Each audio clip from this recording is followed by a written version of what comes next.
आविर्भाव और अंतर्धान लीला, वो दोनों ही दिव्य हैं।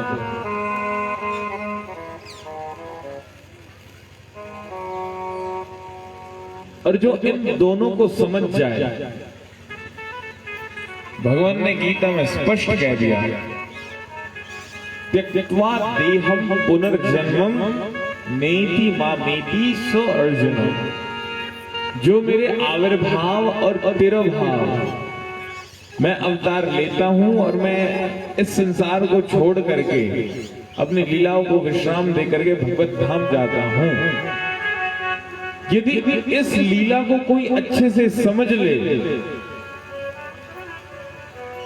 तो पुनर्जन्मम नीति मामेति सो अर्जुन, उसका दोबारा जन्म नहीं होता।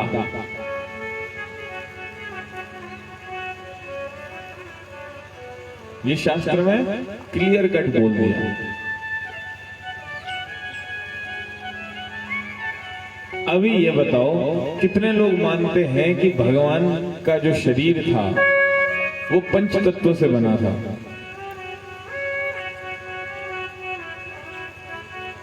कोई भी नहीं मानता। भाई तो कैसे बना था फिर? पंच तत्व से नहीं बना था? बना था ना? पंच तत्व से बना था ना? भगवान का नहीं था? कल किसी ने, एक ग्रुप है व्हाट्सएप पे, किसी ने लिखा हुआ था, पोस्ट किया था, बोले भगवान जब अपनी लीला को विश्राम दे रहे थे, उस समय में भगवान के चरणों में तीर लगा, तो जो भगवान का शरीर था जो पंच तत्वों से बना था वो तो पंच तत्वों में मिल गया, और भगवान का दिल जो है धड़कता हुआ वो आज भी जगन्नाथ जी के अंदर है, वही दिल। पता नहीं कौन सी भाषा और कौन से पोस्ट कहां से लाते हैं, समझ नहीं आता।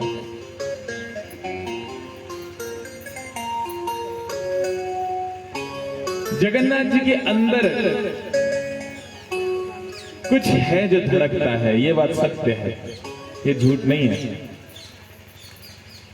लेकिन वो कृष्ण का दिल नहीं है।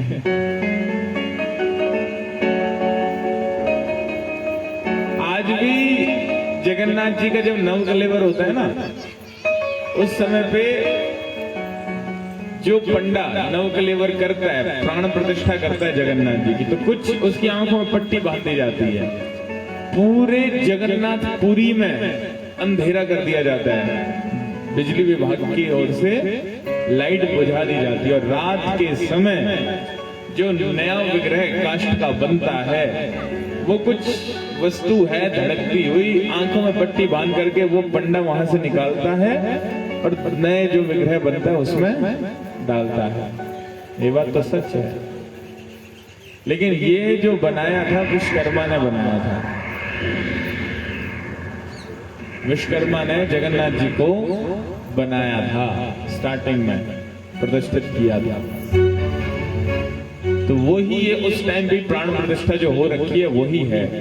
ये वो नहीं है कि हाँ जो कि कृष्ण मर गए और वहां से दिल निकल के वहां आ गया, मैं राम भला करे, इतने कौन कौन सी बातें सीख के लाते, कहां से सीख के लाते। भगवान निर्गुण है। भगवान की जो अवस्था है वो निर्गुण अवस्था है। भगवान इन तीनों गुणों से परे है। इन तीनों गुणों को चलाने वाले भगवान हैं। इन सबसे बाहर है भगवान। भगवान को बुढ़ापा नहीं आता। अभी तो इतनी बड़ी बड़ी दाढ़ी आ जाती है और दाढ़ी वाले कई लोग कहते हैं हम भगवान हैं। कहते नहीं कहते? ब्रज में भी भैया मंदिर बनने लग गए उन भगवानों के।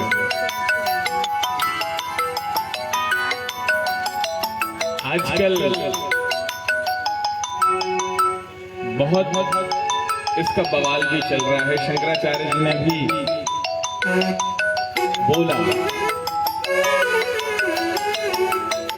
हम भी थोड़ा बोल रहे हैं जब मौका मिल ही गया, दिमाग में आ गई बात। साईं बाबा को कौन कौन भगवान मानता है? हाँ, कोई ना माने? चलो भैया तब तो सही हो। मेरे पास आना, मैं दिखा दूंगा, यहाँ होगा तो। ढूंढना पड़ेगा। एक शंकराचार्य ने ही एक सेकंड मिल जाए तो बहुत बढ़िया।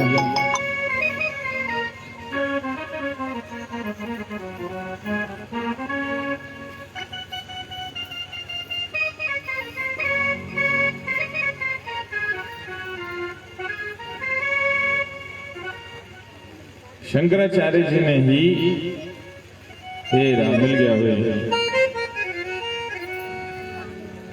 देखो साईं बाबा का नाम चांद मियां था, ठीक है। बाप का नाम बहरुद्दीन अफगान से, ठीक है। सुन रहा है सबको? माँ का नाम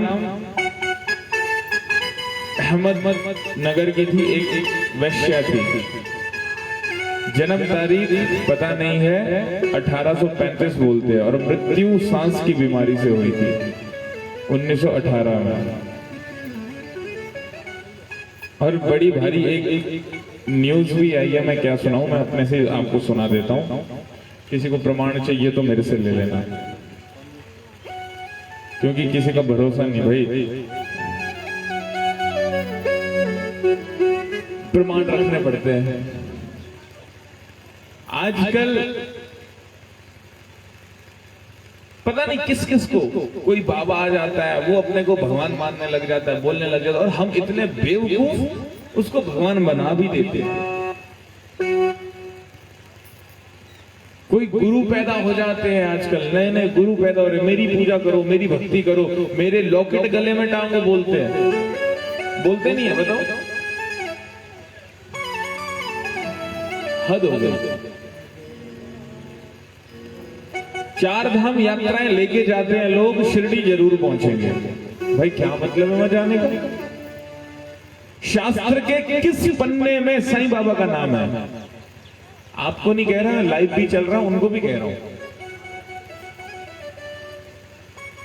शास्त्र के हमारे इतने वेद है, इतने पुराण है, इतने उपनिषद है, शास्त्र के किस पन्ने में श्रुतियां हैं, स्मृतियां हैं, किस पन्ने पे इन लोगों का जिनकी पूजा भक्ति आप लोग कर रहे हो, मतलब आपको नहीं कह रहा, कोई भी कर रहा है, कहां पर नाम लिखा हुआ है? बताओ, कहीं है लिखा हुआ? बस बाकी छोड़ो, हम लोग भक्तों की पूजा करते हैं, ऐसा नहीं है, गुरुदेव की भी पूजा होती है, लेकिन भगवान के बाद। लेकिन गुरु ही भगवान है, भगवान को भूल जाओ। अब जो उनके भक्त हैं साईं के, वो भगवान की मूर्ति को नहीं मानते, भगवान की मूर्ति की पूजा नहीं करते, भगवान के विग्रह को नहीं मानते, बस उन्हीं की पूजा करेंगे, उन्हीं की भक्ति करेंगे।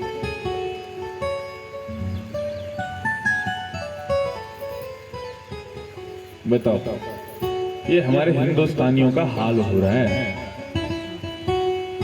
भगवान की महत्वता, भगवान की इंपॉर्टेंस, भगवान का क्या लक्षण, वो सब भूल गए। बस जहां से चमत्कार मिल रहा है, अब कह रहा था ना कौन, कुछ बोले चमत्कार को नमस्कार, कोई कह रहा था। आजकल यही है, बस सही बात है, चमत्कार को नमस्कार।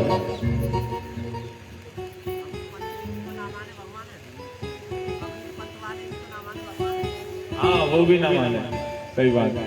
कबीर पंथी हो गए, वाल्मीकि समाज के हो गए, नहीं मानते, तो ये गलत है।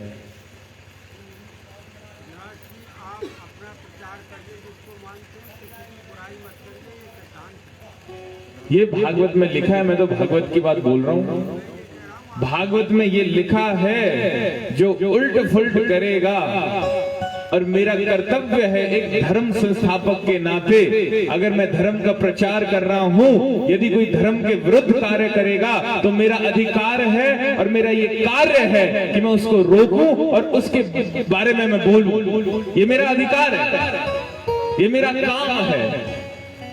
जो धर्म की रक्षा के लिए, धर्म की युग धर्म की स्थापना के लिए, ठीक है, जो हमारे भागवत भगवान ने दिया, ये भागवत, ये वेद, ये पुराण मेरा कर्म है। ये अगर मैंने ये धोती कुर्ता, ये व्यास गद्दी में बैठा हूं, तो ये मेरा कार्य है, ये मेरा कर्म है और ये मेरा धर्म है कि मैं अपने जो भागवत है, जो युग धर्म है, उसकी स्थापना करूं।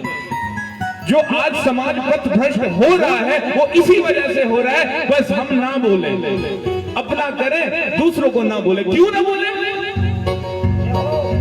क्यों ना बोले भैया? हम बोलेंगे, छाती ठोक के बोलेंगे, क्योंकि ये हमारा धर्म है। हमारे धर्म के खिलाफ, हमारे वेद भागवत पुराणों के खिलाफ कोई जाएगा, हमारा अधिकार है, हम उसके खिलाफ आवाज उठाएंगे,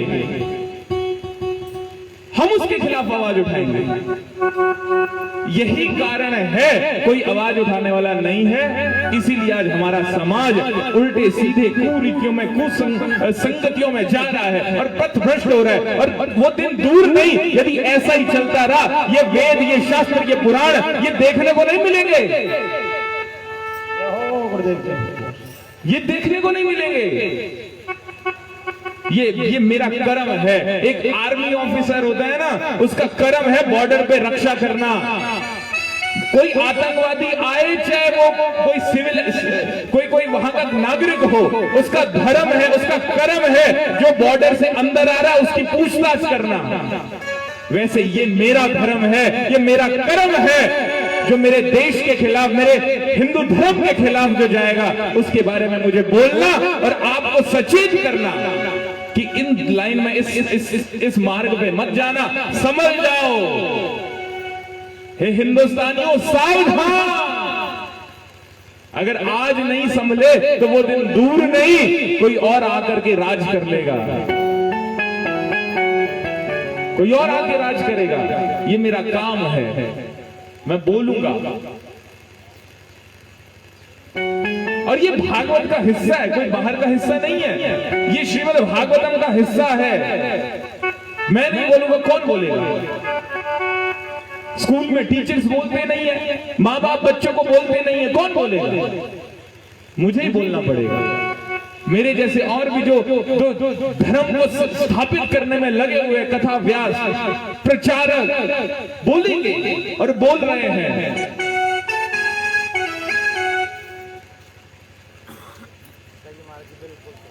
इसलिए अपने धर्म में आज ये रीतियां जो अपनाई जा रही है, ये हिंदुस्तान में अपनाई जा रही है। बाहर से कोई आता है, वो हमारे को ईसाई बना के चला जाता है। कितने लोग ईसाई बन रहे हैं, जाओ जरा छत्तीसगढ़ के नक्सली एरिया में। क्यों? क्योंकि हमें ज्ञान नहीं है, नॉलेज नहीं है, बताने वाला कोई नहीं है, और कोई बताए तो सुनते नहीं है। सुनना है, नॉलेज लेनी है। अगर कुछ गलत लगे तो उस पर बोलो, ऐसा नहीं, ऐसा है, इसको कैसे स्थापित करें, तो वो मैं समझाऊंगा। नहीं, ये चीज है, वो प्रमाण मैं दूंगा। सही मार्ग पर आप लोगों को चलाना, ये मेरा काम है।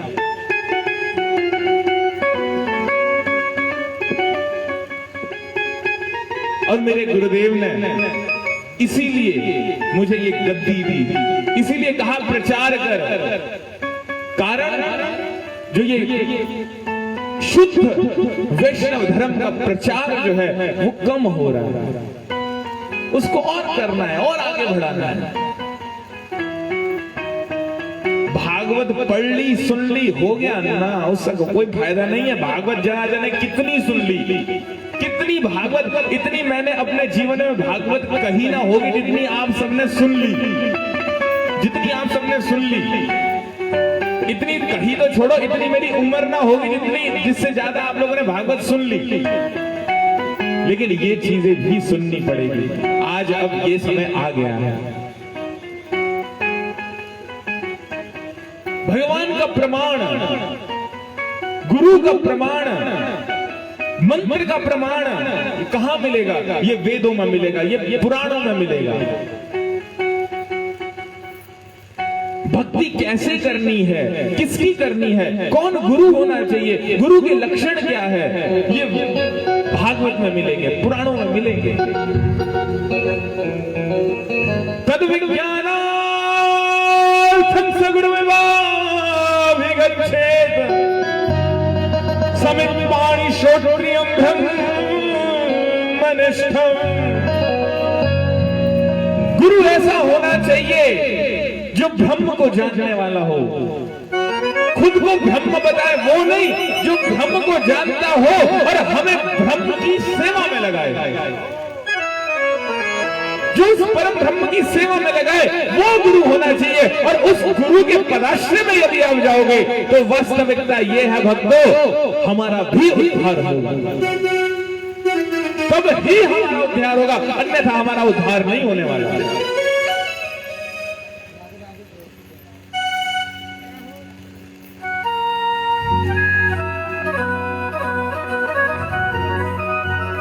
हम बताते हैं, अब गौड़ीय वैष्णव है, गौड़ीय वैष्णव बताते हैं चैतन्य महाप्रभु के बारे में। बहुत से लोग कहते हैं चैतन्य महाप्रभु भक्त थे, लेकिन भक्तों एक बात सुन लो, चैतन्य महाप्रभु के बारे में दशम स्कंद में प्रमाण है, 11वें स्कंद में प्रमाण है, गरुड़ पुराण में प्रमाण है, शिव पुराण में प्रमाण है, अन्य अन्य शास्त्रों में अन्य अन्य स्थान पर कितने सारे प्रमाण है कि चैतन्य महाप्रभु भक्त नहीं भगवान है। प्रमाणों के आधारित पर ही हमें किसी को भगवान, किसी को गुरु, किसी को भक्त मानना है, अन्यथा नहीं, अन्यथा नहीं।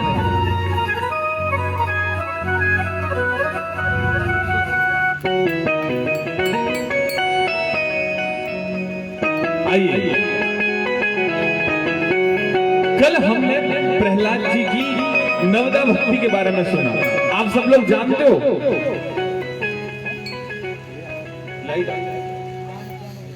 कल हमने नवदा भक्ति के बारे में सुना, मैं एक्सप्लेन नहीं कर पाया आप लोगों को। भक्ति करने का तरीका क्या है, कोई बताएगा? What is the right way to do devotional activities? क्या तरीका है भक्ति करने का, सही तरीका बताएगा कोई? हाँ? नहीं पता? सुबह उठे, भगवान के आगे गए, 2-4 मंत्र फूके, आरती करी, पता नहीं, उसके बाद अपना काम धंधे में लग गए, शाम को थोड़ा भगवान के आगे गए। ये सही तरीका है क्या भक्ति का? वो प्रभु जी ने कल 9 भक्ति के बारे में बताया था कि भक्ति 9 प्रकार की है। अब इसी से सुन लो कैसी भक्ति होती है।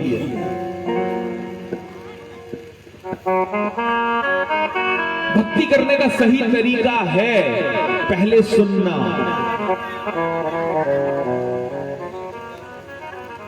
If you want to become a good teacher, अगर आप अच्छे टीचर बनना चाहते, पहले अच्छे स्टूडेंट बनना सीखें। अच्छे स्टूडेंट बनेंगे तभी अच्छे अध्यापक बन सकते हैं।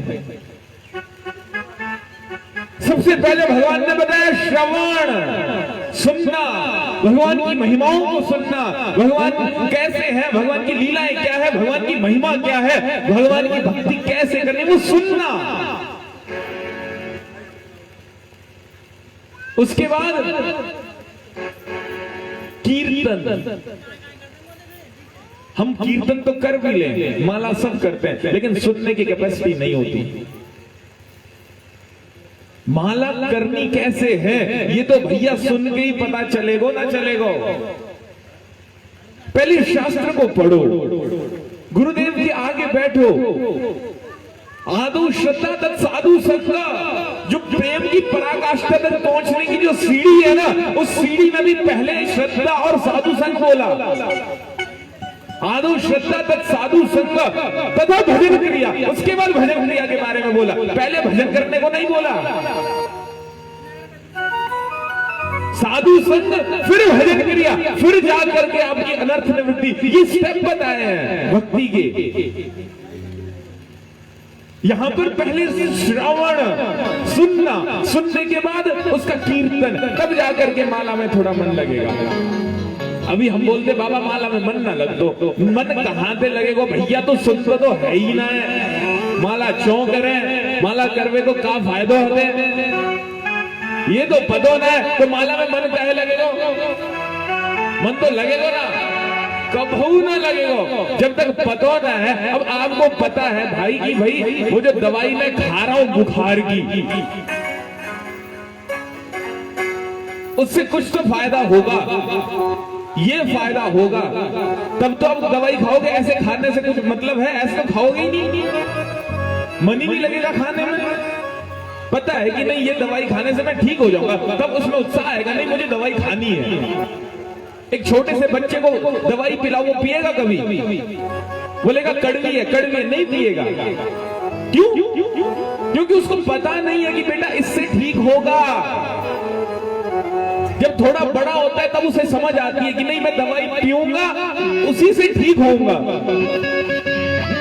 तो पहले समझना पड़ेगा माला क्यों करें, भगवान का स्मरण क्यों करें, भगवान की धाम की यात्रा क्यों करें, गोवर्धन परिक्रमा क्यों करें, वृंदावन परिक्रमा क्यों करें, भगवान के दर्शन क्यों करें, ये पहले समझना पड़ेगा। जब इस बात को हम समझेंगे, समझने के बाद उसको बोलते हैं श्रवण। समझेंगे कैसे? सुनने से। श्रवण के बाद फिर कीर्तन में मजा आएगा। श्रवण, कीर्तन, स्मरण, फिर तीसरा स्टेप है स्मरण। डेली भगवान के आगे खड़े होके बस गालियां कुछ बोल दिया, कुछ आंखें बंद करके, भैया उससे कछु फायदा ना होने वालों। बहुत से लोग मैंने देखे हैं दर्शन करने आएंगे और आकर के खड़े हो जाएंगे आंखें बंद करके। भैया तू क्या करवे आए हो, आंखें बंद करके खड़े हो रहे हो, बाकू फायदा है कछु? आंखें खोल रहे नींद से और भगवान के दर्शन कर ले, पता ही ना है। हमने देखी। और प्रणाम कैसे करेंगे बताऊं मैं तुम्हें। अब यहां तो ठीक है, पता नहीं ऐसे करे ना करे बताओ। जो प्रभु जी लोग हैं उनका साष्टांग दंडवत रहता है। जो माता जी लोग उनके 5 अंग टच रहते हैं धरती पर। छाती टच नहीं होती है, पेट टच नहीं होता है माता जी लोगों का। सुन ली भैया, फायदा क्या कथा सुनने का। मैं बताऊं, तुमने अगर सही में कथा सुनी होती ना आज तक, परीक्षित जी ने जीवन में एक बार कथा कही सुनी है,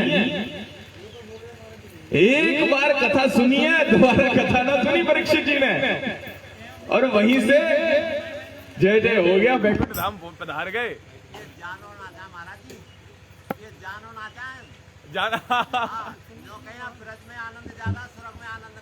ना कथा सुन के स्वर्ग नहीं जाएंगे, ब्रज ही जाएंगे।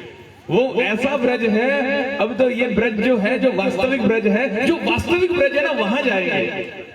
ये तो अभी थोड़ा सा जो अदृश्य हो गया है, क्योंकि हमारी आंखें है तो यहीं पर, लेकिन हमारी आंखें अब बोलते हैं ना, जब काला चश्मा पहनते हैं ना हम लोग, तो ये पूरी दुनिया कैसी दिखती है? काली दिखती है ना, है कि नहीं? लाल पहन ले तो लाल दिखती है।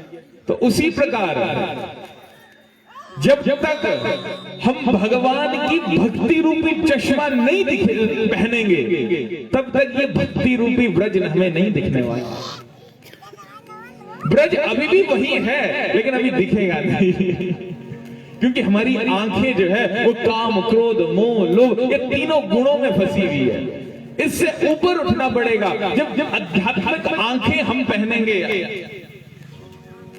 भक्ति से भरी हुई आंखें होगी, तब वो ब्रज हमें दिखेगा। फिर वो अभी भी दिखेगा,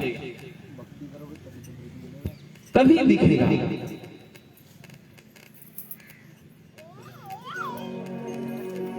तो तो मेरे प्यारों, पहले श्रवण करना पड़ेगा, उसके बाद कीर्तन होगा, तब जाकर के कहीं स्मरण होगा। बोले बाबा हम तो डेली माला करें, हमें तो भगवान के दर्शन होते ना। बोले होएंगे कैसे भैया, तूने सुनो तो है ना भगवान के बारे में। एक नई नई शादी होती है ना, मैं तुम्हें सुनाऊं, जब नई नई शादी होने वाली होती है, रिश्ता हो जाता है। जब रिश्ता हो जाता है ना किसी लड़की के साथ, लड़के का लड़की का लड़के के साथ, क्या होता है, पहले उसको बताया नहीं जाता है, मिलाया नहीं जाता है। मिलाते हैं क्या? पहले नहीं मिलाते, अब तो चलो पहले भी मिला देते, पहले ऐसा नहीं होता था। पहले लड़की पता नहीं कहाँ की है, लड़का पता नहीं कहाँ का है, बस जो देखने जाते थे वही लोग बताते थे, भैया लड़का इतना सुंदर है, लड़की इतनी सुंदर है, लड़की काली है या फिर लड़का काला है, बताते थे ना, बताते थे ऐसा। तो जब पता चल गया, अरे यार मेरी शादी होने वाली है, अब लड़की ऐसी है कितनी सुंदर होएगी, लड़का ऐसा है कितना सुंदर होएगा, देखा नहीं है, अभी सिर्फ सुना है। सुनते सुनते सुनते जब सुन लिया ना, तब वो पेट में पचता नहीं है। बोले अब तो मुझे किसी को बताना है, फिर अपने मित्र को ढूंढेंगे। अरे सखी सुन तो सही, जाके संग में मेरा ब्याह होने वाला है ना, मैंने सुनी वो लड़का बहुत ही चोखो है? अरे वो लड़का बोलेगा अपने मित्र से, अरे सुन तो सही, जान जॉन के संग में मेरा ब्याह होना, मेरी जो बहू आने वाली है ना, वो बहुत ही कटरीना कैफ सी है।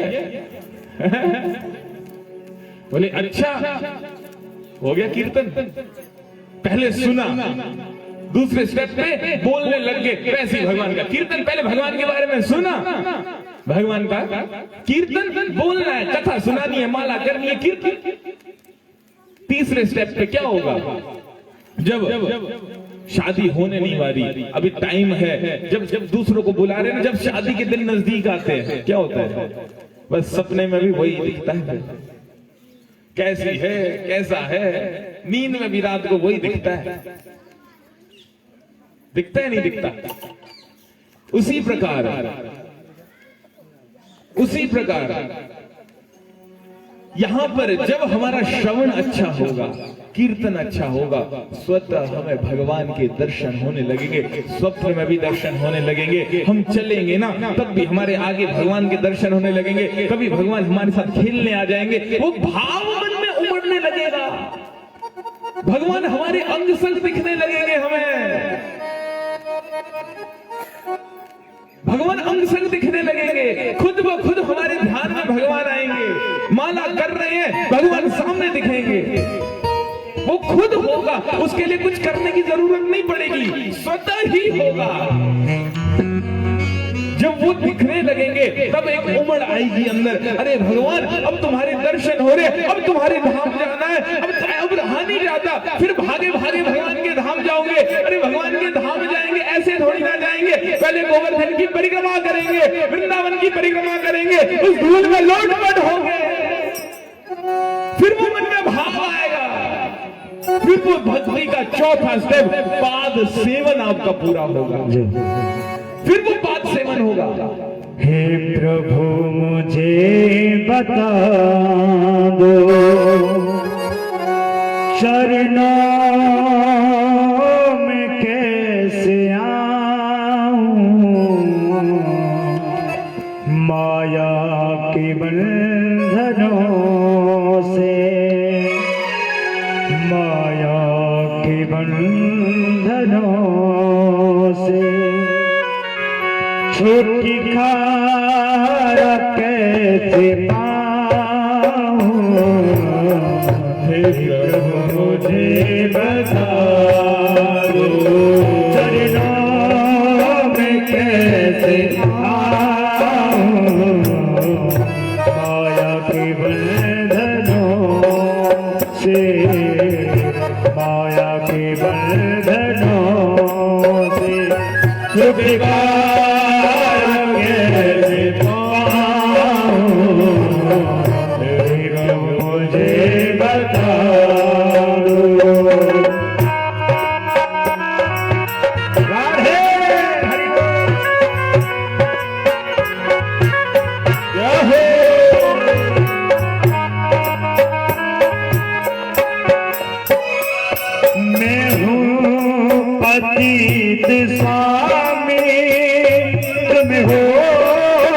पतित पावन मैं हूँ पतित सावे तुम हो पतित पावन मैं हूँ पतित सावे तुम हो पतित पावन मैं हूँ पतित सावे तुम हो पतित पावन अब गुड़ गया हृदय में अब गुड़ गया हृदय में इससे कैसे मैं दिखाऊं हे प्रभु मुझे बता दो हे प्रभु मुझे बता दो सजना में कैसे आऊं माया के बंधनों से माया के बंधनों से छुटकारा कैसे पाऊं मुझे बता हरि बोल।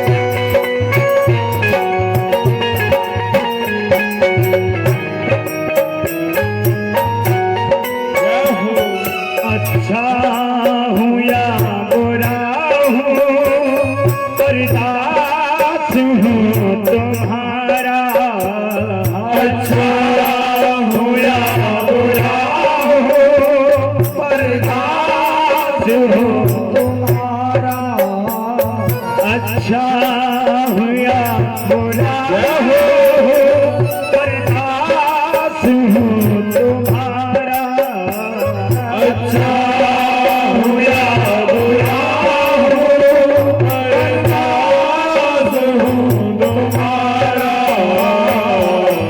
घबराओ ना मुझे प्रभु घबराओ ना मुझे प्रभु तेरे नाम कैसे आऊं हे प्रभु मुझे बता दो तेरे नाम कैसे आऊं हे प्रभु मुझे बता दो।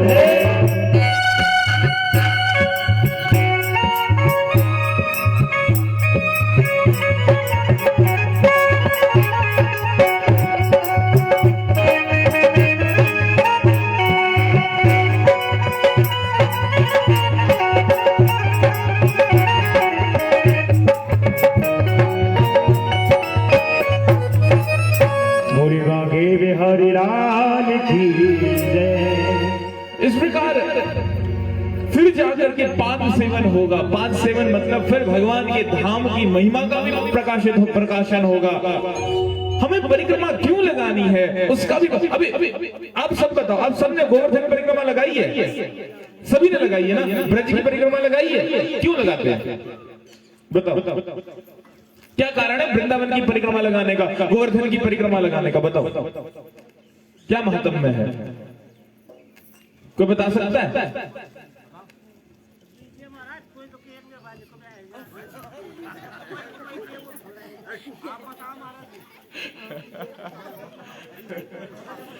बोलो हरे कृष्णा। बात तो चल रही है, काम ना तो जाता है, आदमी जाता है, कोई ना कोई काम ना हो। इतने लोग परिक्रमा देते हैं, इतने लोग परिक्रमा देते हैं, कारण क्या है पता नहीं।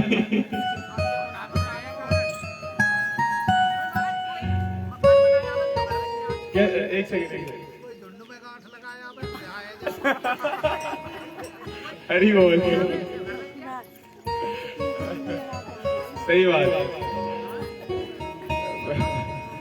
कोई ना कोई कामना, कोई ना कोई वासना ये पूरी हो जाए, बल्कि दंडवती तक देते हैं। किसी न किसी वासना से, लेकिन ऐसा नहीं है भक्तों। वास्तविक ब्रजमंडल परिक्रमा, गोवर्धन परिक्रमा का मतलब क्या है मैं बताऊं, सुनो। जब उद्धव जी ब्रज में आए, ब्रजवासियों को, राधा रानी को समझाने के लिए, ब्रज गोपियों को समझाने के लिए,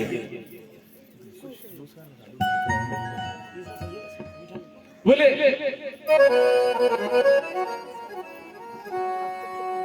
आए तो थे ज्ञान देने के लिए, लेकिन ज्ञान व्यान तो सब ब्रजवासियों ने छोड़ दिया वहीं पर। ले उठो, हम लोग ब्रज के ग्वारा हैं, ब्रज की ग्वालिने हैं, हमारे पास तुम्हारा ज्ञान ना चलेगा। हम भगवान कृष्ण से प्रेम करते हैं, और वो भी नहीं करते, चलो नफरत ही सही, हम जो मर्जी कर ले, वो तो हमसे नफरत करता है, तभी हमें छोड़ करके वहां चला गया। उद्धव ने समझाया, बोले भगवान तो हर जगह है, कण कण में भगवान है। बोले कण कण में है तो यहां बोलना, उसको आने को बोल। कण कण में है तो मथुरा में क्यों बैठा, यहां रहे, यहां दिखे हमारे को, फिर गैया चराए, जमुना में अठेलियां करे, हमारे घर आए माखन चुराने के लिए, हम उसे फिर नचाए मारे। अगर वो कण कण में है तो यहां दिख क्यों नहीं रहा?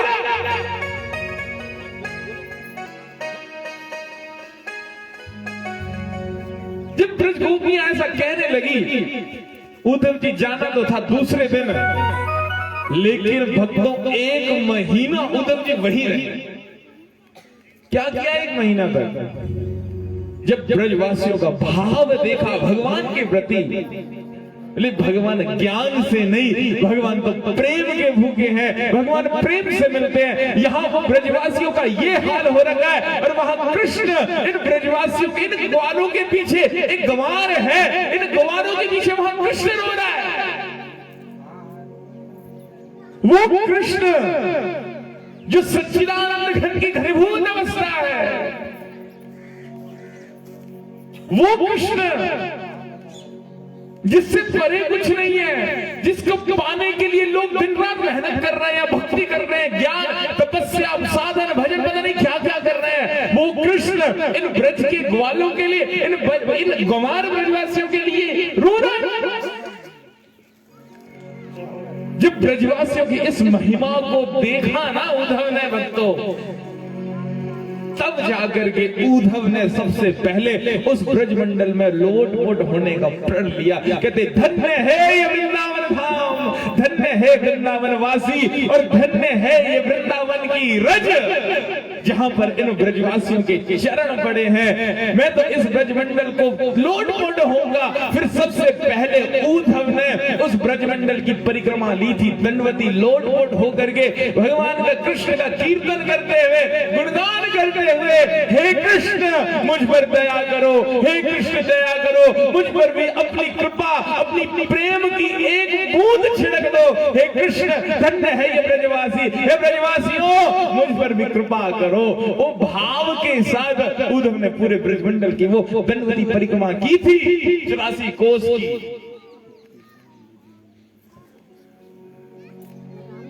ये है ब्रजमंडल परिक्रमा का भाव, वास्तविक भाव।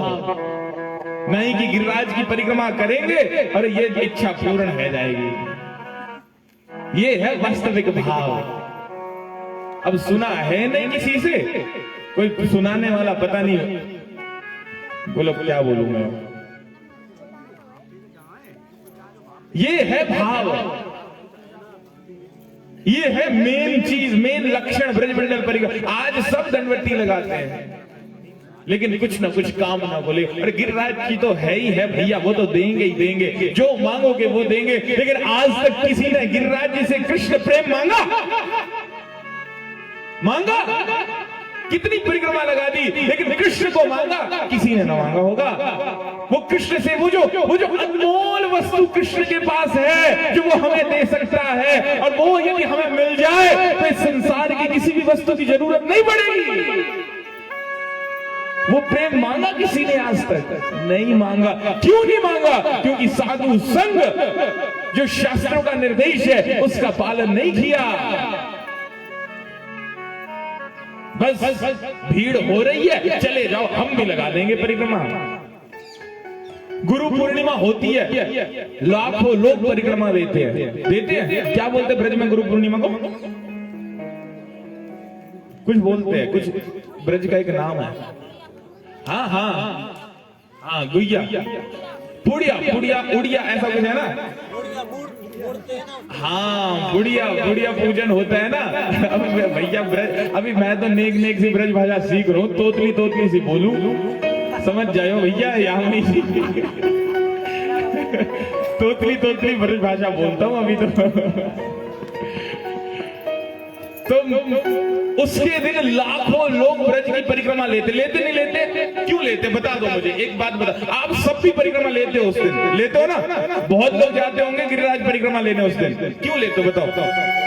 बताओ क्यों लेते? बोले बाबा कथा सुना दो, ज्यादा ज्ञान मत पेलो। भैया अगर ज्ञान ना पेलूंगा ना, कथा ही सुनाऊंगा तो बस ऐसे ही होता रहेगा। बस थोड़ा सा ज्ञान भी ले लो। ये है कीर्तन। हमने कीर्तन किया नहीं ना अच्छे से, कोई करवाने वाला नहीं मिला, क्या करूं? कीर्तन करवाने वाला मिलता तो आज सारे यहां पर ऐसे बैठे होते, बाबा ये है, ये है, ये है, सब तुझे बताते। उस दिन क्या हुआ था पता है? उस दिन सनातन गोस्वामी का तिरोभाव हुआ था। सनातन गोस्वामी को जानते हो? कोई ना जाने सनातन गोस्वामी का तिरोभाव। राधा दामोदर मंदिर देखा है? हाँ? राधा दामोदर मंदिर की 4 परिक्रमा लेने से 1 परिक्रमा होती है।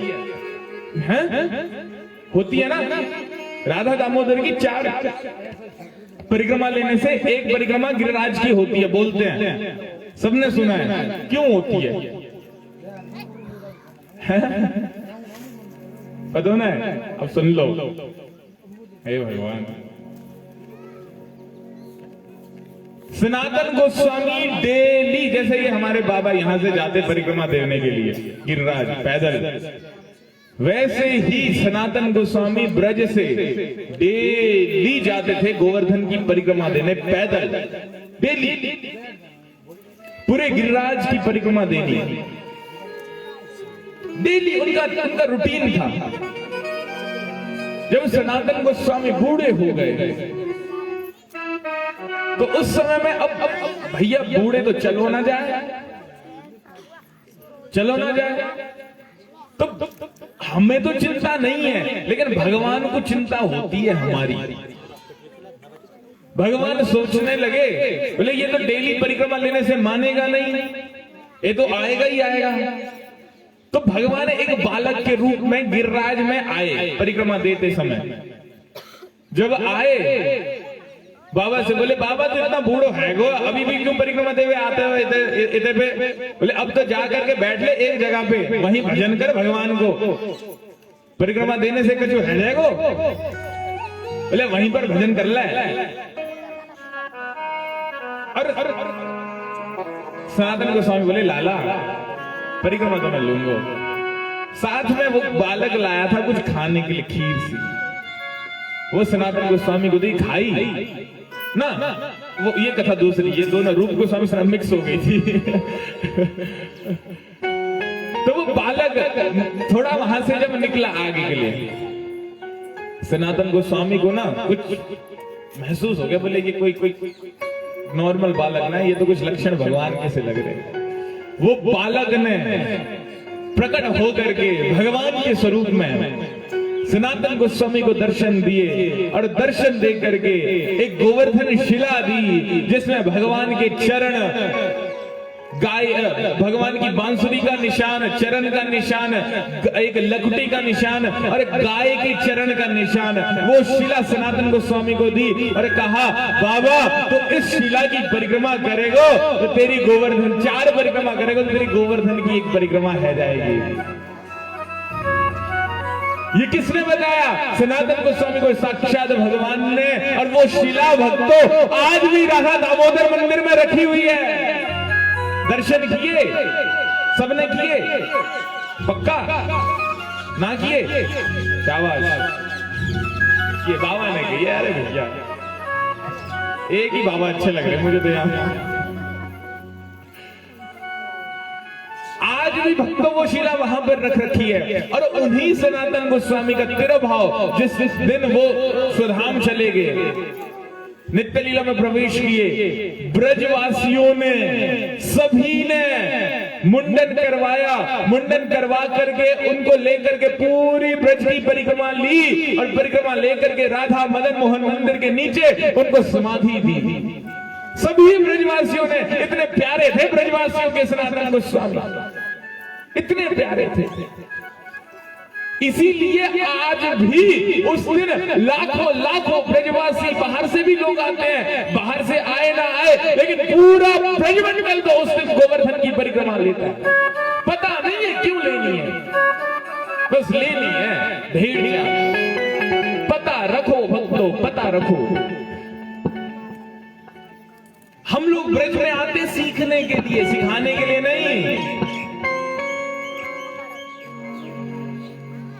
कभी भी ब्रज में, मेरे गुरुदेव तो कहते ब्रज में जाओ, कहीं भी बैठ जाओ, अगर भगवान के बारे में जानना चाहते हो ना प्रैक्टिकल, तो किसी भी ब्रजवासी के घर में घुस जाओ और उससे प्रार्थना करो, भीख मांगो कि बाबा मुझको कथा सुनाई दे, मैया मुझको कथा सुनाई दे।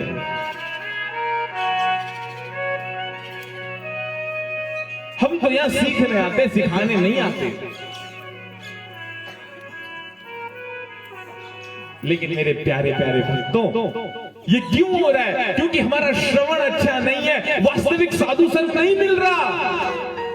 जितनी मर्जी कथा सुन लो, कथा सुनने का तात्पर्य ये नहीं कि बस स्टोरियां याद है, लेकिन ये भी पता होना चाहिए हम क्यों कर रहे हैं, भगवान की भक्ति करने से क्या फायदा है, ये क्यों किया, ये क्यों हुआ। हम हिंदुस्तानी हैं भक्तों, पूरे भारत पृथ्वी में जम्मू द्वीप सबसे उत्तम, जम्मू द्वीप में भारतवर्ष सबसे उत्तम, भारतवर्ष में भी वृंदावन धाम सबसे सर्वोत्तम है।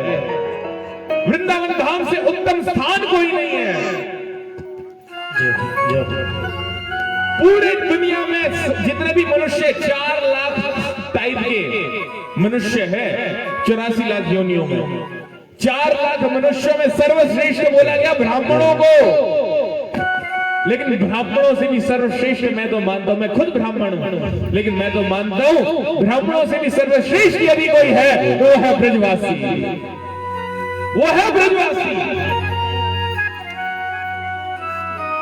जो ब्राह्मणों से भी सर्वश्रेष्ठ है। तो मेरे प्यारों, यदि हमारा यहां जन्म हुआ है तो हमारा एक दायित्व है, हमारे ऊपर बोझ है। किसका? हिंदू धर्म की स्थापना का, हिंदू धर्म के प्रचार का, भगवान की भगवत के प्रचार का। ये हमारा दायित्व है। ब्रज में कोई भी आएगा, क्यों आएगा? आज लाखों लाखों लोग ब्रज में आ रहे, क्यों आ रहे, क्या कारण है आने का? केवल एक मात्र एक कारण, ब्रजवासियों की चरण की रज मिल जाए और उस कृष्ण के बारे में पता मिल जाए, बस।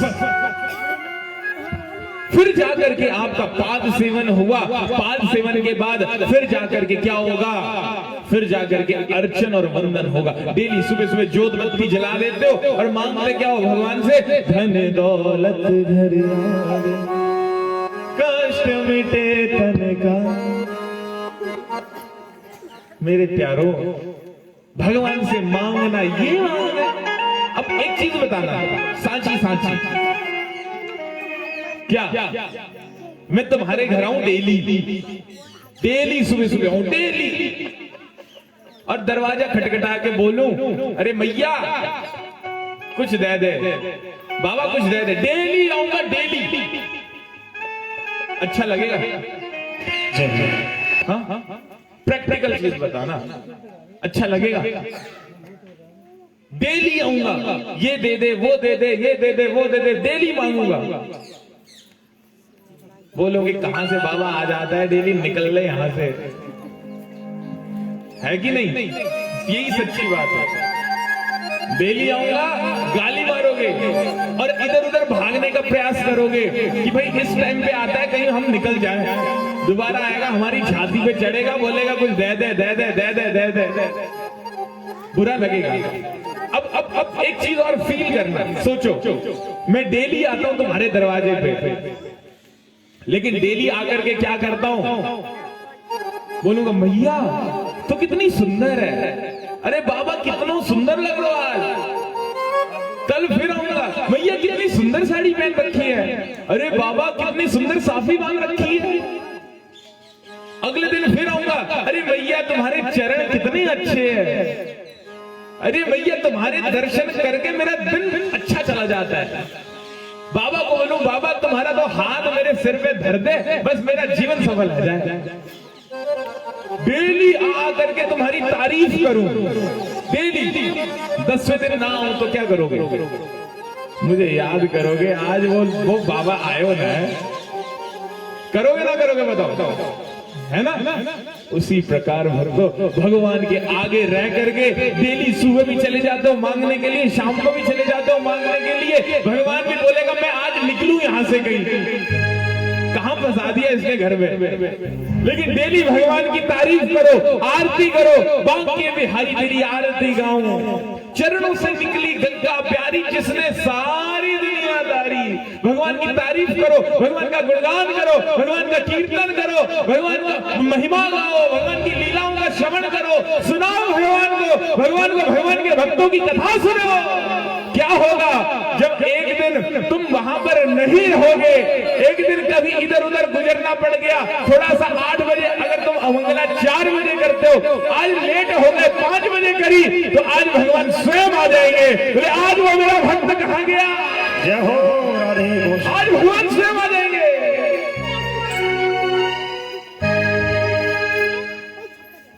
तो मेरे प्यारों ये तरीका कैसे आएगा, ये अर्चन और वंदन का तरीका कहां से आएगा, ये आएगा श्रवण से। ये तरीका है श्रवण, कीर्तन, स्मरण, पाद सेवन, अर्चन, वंदन, तब जाकर के भगवान से संबंध होगा, साक्ष्य, दास्य, और फिर अंत में महाराज बलि की तरह अपना सर्वस्व भगवान के चरणों में देकर के बोलोगे आत्मनिवेदन भक्ति का कि भगवान अब तुम ये चरण हमारे सिर पे रखो, अब हमारा तुम्हारे सिवाय कोई नहीं है। जैसे प्रभु जी ने अभी कहा ना, हम तुम्हारे थे प्रभु जी, तुम हमारे हो, तुम हमारे ही रहोगे ओ मेरे प्रियतम।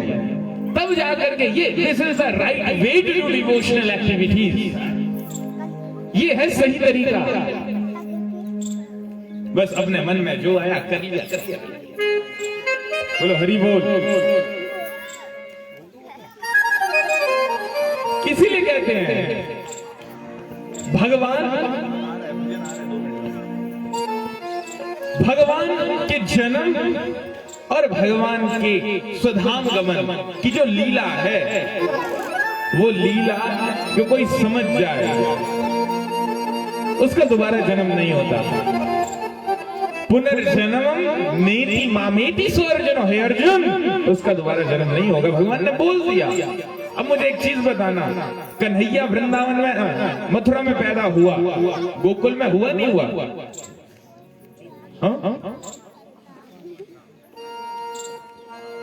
मथुरा में ना, गोकुल में तो ना हुआ ना? पता नहीं, ये भागवत ना झूठ बोलती रहती है, मुझे समझ नहीं आता ना। तो फिर ये क्यों लिखा है, नंदस्तु आत्मज उत्पन्न जात हलादो महामना आहून विप्राण वेदश्रान नाथ शुचील कृता। भागवत झूठी ना है तो ये सुनो क्या लिखा है भागवत में। भागवत में लिखा है नंदस्तु आत्मज उत्पन्न, नंद के घर में भी आत्मज बेटा उत्पन्न पैदा हुआ है, मथुरा में भी हुआ है। लेकिन जो ब्रज का कन्हैया है भैया, वो ब्रज छोड़ के कहीं नहीं जाता। मथुरा का है वो मथुरा में रहता है। मथुरा वाले को तो ऐश्वर्य का भाव है, सोने का मुकुट, सोने की चप्पल, लेकिन ब्रज का कन्हैया हमारा कैसा है, उसको तो वैश्य भाव है। क्या मैं तो बांसुरी बजाता हूं। यहां पर कन्हैया ब्रज में चप्पल नहीं पहनता, यहां पर कोई राजा का जैसा उसका भेष नहीं है, यहां पर तो भेष है गोप भेष, ग्वाले की तरह रहता है। यहां तो गैया चुराता है, माखन चोरी करता है। और भगवान कृष्ण जब मथुरा में जाते उनको भी यही वृंदावन के कृष्ण की याद आती है,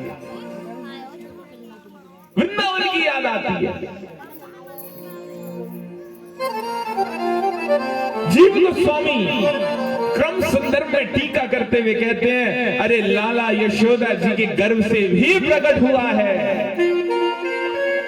यशोदा के गर्भ से भी लाला ने जन्म लिया है। मथुरा में तो हुआ ही है, वहां तो शंख चक्र गदा पद्म लेकर के प्रकट हुआ है, बच्चा वहां नहीं पैदा हुआ था। कल सुना था ना, शंख चक्र गदा पद्म लेकर के प्रकट हुआ। देवकी मैया और वसुदेव जी ने प्रणाम किया, बोले भगवान हमारी रक्षा करो, आप आ तो रहे हो, लेकिन आ करके ये सारा कंस ने माहौल पैदा कर रखा है, इससे रक्षा करो हमारी। भगवान को प्रणाम कर रहे हैं। फिर वो भगवान ने बोला आकाशवाणी की ऐसा ऐसा होगा, यहां से लेके जाना बोल करके। फिर वो भगवान छोटे हुए बच्चे स्वरूप में आए, फिर जाकर के वसुदेव जी उनको लेकर के गए। समझे? वहां बच्चा पैदा नहीं हुआ था, वहां पर शंख चक्र गदा पद्म लेकर के भगवान प्रकट हुए थे। नहीं तो भागवत खुद पढ़ लेना, यहां पड़ी हुई है 10वें स्कंद, अगर मेरा झूठ लग रहा हो तो। जब नंद बाबा के घर में बच्चा पैदा हुआ, कन्हैया ने जन्म लिया, क्या हुआ?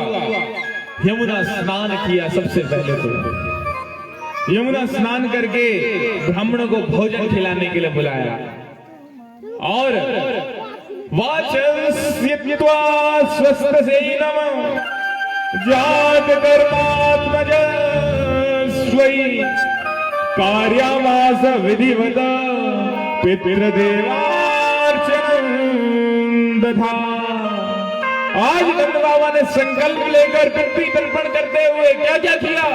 20 लाख गायों का दान किया है। और गाय भी ऐसी वैसी नहीं है भक्तों, ये गाय पूरे हीरे जवाहरात से सजी हुई है, श्रृंगार हुआ है गायों का।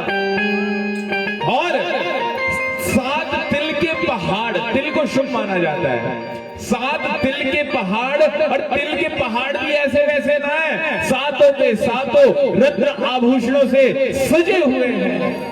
और अब सभी लोग, पूरा का पूरा ब्रजमंडल कहां आ रहा है? आज तो नंद के घर में लाला ने जन्म लिया है भैया, अब तो नंद के घर जाएंगे। अब नंद के घर जा कैसे रहे? अब जाने का भाव देखो ब्रजवासियों का, नजर ध्यान का है। ध्यान तो है नंद की, यहां बच्चे ने जन्म लिया है, और हाथों में मटके, सिर पे मटके, हाथों में मटके उठा करके क्या किया है? माखन, दही, मिश्री सब ले करके वहां चल रहे हैं। कैसे चल रहे हैं? आवादयन्त विचित्राणि वादित्राणि महोत्सवे, दिव्य दिव्य गीत गाए जा रहे हैं। ब्रज के जो गीत है ना, वो भगवान को वो कीर्तन करते करते नंद भवन की ओर बढ़ रहे हैं गोकुल में।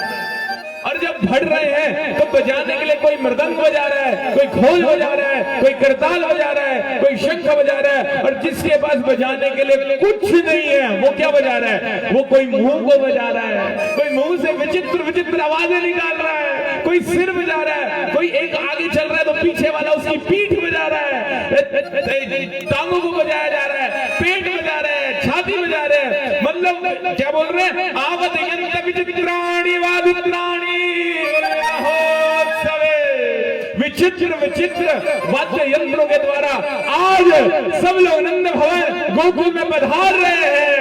और ले करके जब नंद गोकुल में पहुंचे भवन की ओर नंद बाबा के पास, वहां पर क्या देखते हैं भैया, लाला ने तो अभी जन्म लिया ही है।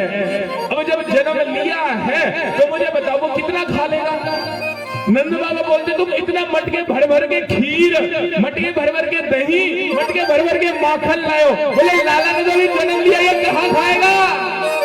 बोले बाबा आज खाए चाहे ना खाए, बोले आज तो हम वापस लेके ना जाने वाले। बोले फिर क्या करेंगे। बोले आज हम यही उड़ेल देंगे। आज तो सारा का सारा दूध दही माखन वही उड़ेल दिया गया। भक्त बोलते हैं एक होली तो मनाई जाती है वैशाख में, लेकिन आज तो भक्तों कृष्ण जन्म के ऊपर आज इस समय होली मनाई जा रही है। रंगों की होली नहीं, आज तो दूध दही माखन की होली मनाई जा रही है। बोले नंद भवन की, बोले नंदोत्सव की। आगे क्या हुआ, अब एक मोटी सी आई सखी। अब मोटी सी सखी जब आई, जब मोटी सी सखी आई, मोटी सी सखी नंद द्वारे पे पहुंच ही रही थी। अब उसने देखा मोटी सखी कैसे चलती है, बिल्कुल मटक मटक के चल रही थी। जैसे ही पहुंची वहां पर क्या हुआ, वहां पर जब उड़ेला हुआ था सारा का सारा माखन दही। अब जैसे ही वो सखी का पांव पड़ा दरवाजे के अंदर उस दही माखन पे, भैया माखन पे तो ऐसी रपटी की पूछो मत। और कहने क्या लगी, ओ नंद द्वारे पे, ओ नंद द्वारे पे रपट गई बधैया ले गई। नंद द्वारे पे रपट गई बधैया ले गई। नंद द्वारे पे रपट गई बधैया ले गई। नंद द्वारे पे रपट गई बधैया ले गई।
फटेगी, धीरे कर धरती न फटेगी, धीरे कर धरती न फटेगी, धीरे कर धरती न फटेगी। मैं तो देख के, मैं तो देख के दंग रही, बाकी याद रह गई, बढ़ गई, बाकी याद रह गई।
इस प्रकार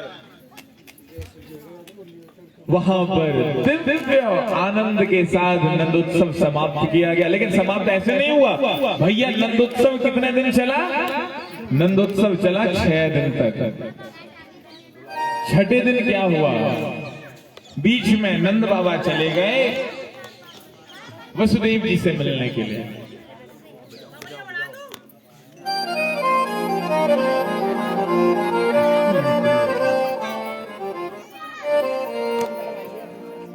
नंद बाबा गए वसुदेव जी से मिलने के लिए, उनका हालचाल पूछने के लिए। पता चला बोले ठीक तो है लेकिन उतने ठीक ना है। जॉन को बेटा 6 बेटे तो मार दिए और अब भी 7वां बेटा भी वृंदावन में, 8वां भी वहां। अब बच्चों के वियोग में, और जब पता हो कि बच्चा कौन है, स्वयं भगवान कृष्ण, वो जब बच्चा है तो कहां कारागार में पड़े पड़े उनको संतुष्टि मिलनी थी।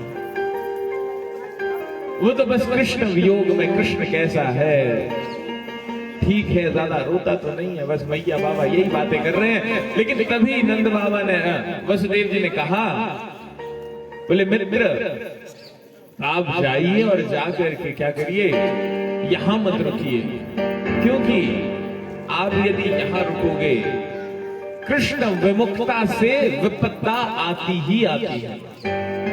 कृष्ण से दूर मत रहिए। नंद बाबा वापस गोकुल की ओर आने लगे। उतने में पीछे से वहां कंस के पास आकाशवाणी हुई थी कि ब्रज में जो 8वीं संतान है उसने जन्म ले लिया है, जो तेरा काल है। बोले उसने क्या किया, पूतना को वहां भेजा। छठ पूजा चल रही थी, गोपियां वहां पर थी, स्नान इत्यादि कार्य भगवान कृष्ण का किया जा रहा था। लेकिन उसी बीच वो पूतना सुंदर सी स्त्री बन करके उस छठ पूजा में प्रवेश करती है, और प्रवेश करके नंद बाबा से कहती है, मैया से कहती है, बोले मैया मुझको वरदान मिल रखो है। बोले कौन सो वरदान मिलो है तुझे? बोले मुझे वरदान मिलो है कि मेरे स्तन को पान जो करेगो वह अमर है जाएगो। बोले अच्छा। अब मैया, कौन मैया ना सोचे कि हाँ भैया वाह को बच्चा तंदुरुस्त रहे, अमर है जाए।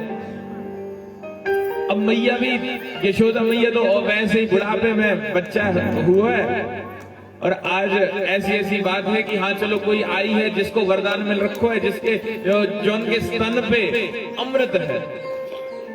बोले ठीक है पवा दे। यशोदा मैया बाहर के कामकाज में लग गई, और अंदर पूतना कन्हैया को बिठला करके अपना स्तन पान करवाने लगी। भक्तों, जैसे ही पूतना ने स्तन पान करवाना चालू किया, कहीं ना कहीं उसके मन में भी आया, बेशक राक्षसी थी कि कितना सुंदर बच्चा है, लेकिन वो प्रवृत्ति राक्षसी थी, इस कारणवश वो रुकी नहीं।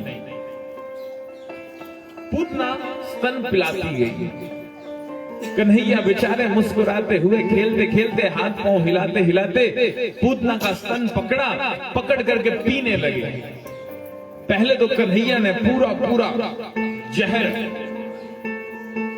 पूरा जहर पी दिया। जब पूतना का जहर पी लिया, अब जहर पीने के बाद उसके प्राण भी पीने लगे, और जब कन्हैया पूतना के प्राण पीने लगे, भक्तों पूतना छटपटाए, उसका वास्तविक जो स्वरूप था, राक्षसी स्वरूप बाहर आने लगा। छटपटाते वो वहां से उड़ करके आकाश मार्ग से उड़ने लगी।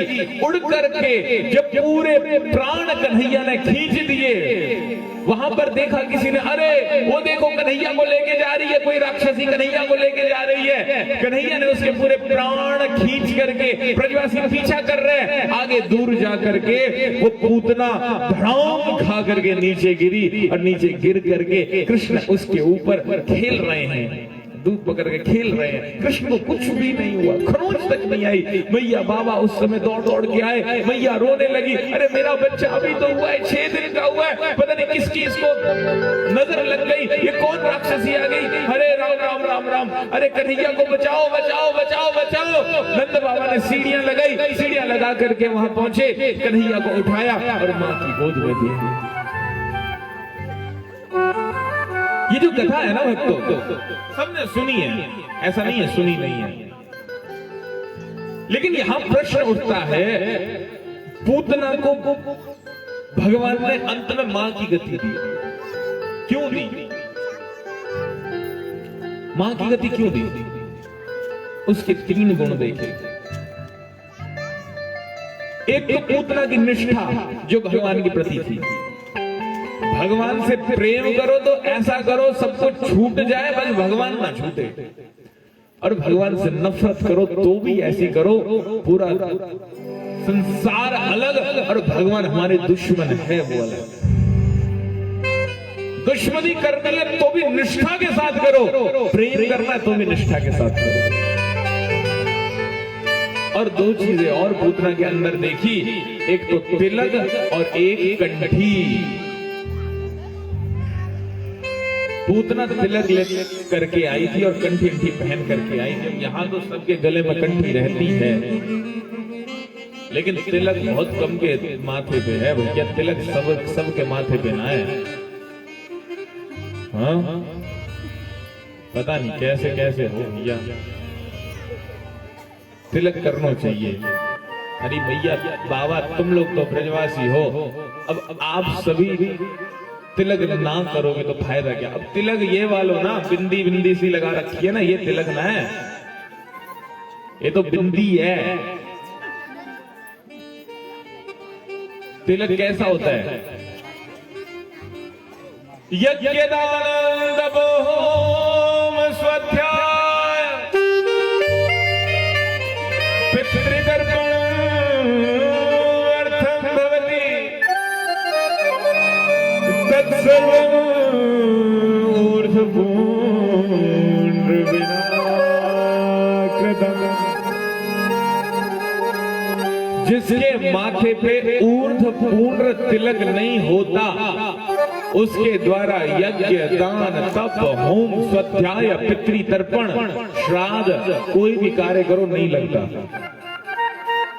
अब हमारे आजकल पंडित जी लोगों ने वो शॉर्टकट तरीका, बस तिलक चलो हवन में बैठ जाओ, वैलिड नहीं है। शॉर्टकट तरीका ना चलता भैया, शास्त्रों की मानो तो शास्त्रों में ऊर्ध्व पुण्ड्र का विधान है। कई सारी मैया है जिन्होंने लगाया है ऊर्ध्व पुण्ड्र का विधान है। ऊर्ध्व पुण्ड्र कैसा है? ऐसा मेरा दिख रहा है? हाँ? अब मैं तो बाहर भी सारे में जाता हूं, मुझे शर्म नहीं आती, तुम्हें क्यों आती है? हाँ? कंठी पहन रखी है सबने? पहन रखी है ना? पहनी सबने।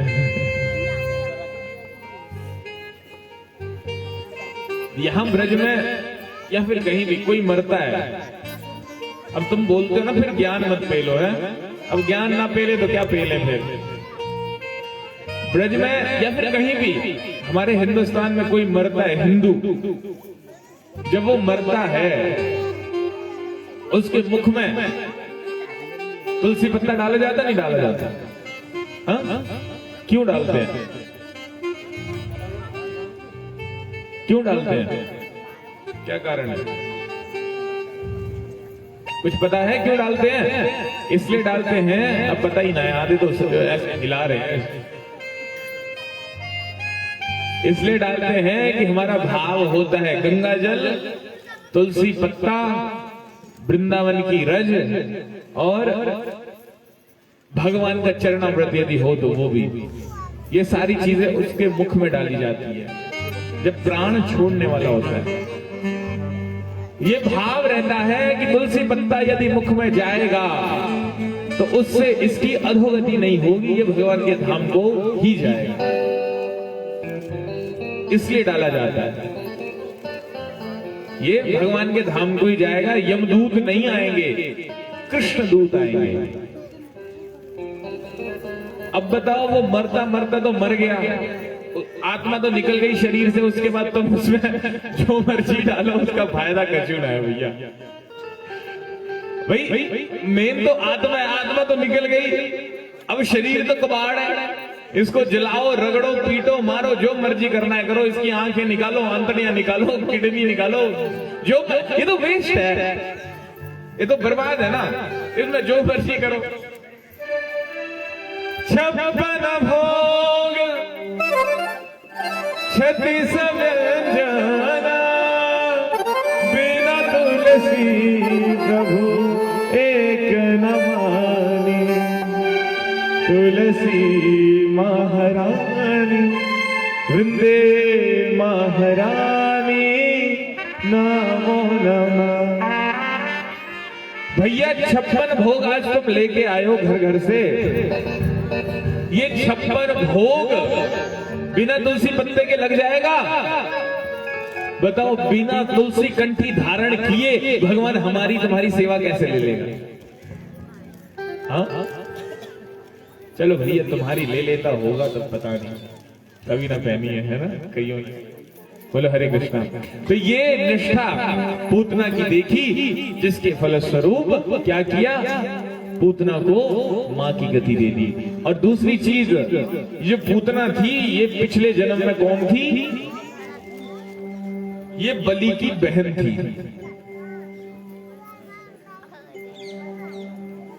बलि की बहन थी। जब वामन भगवान छलने के लिए आए ना,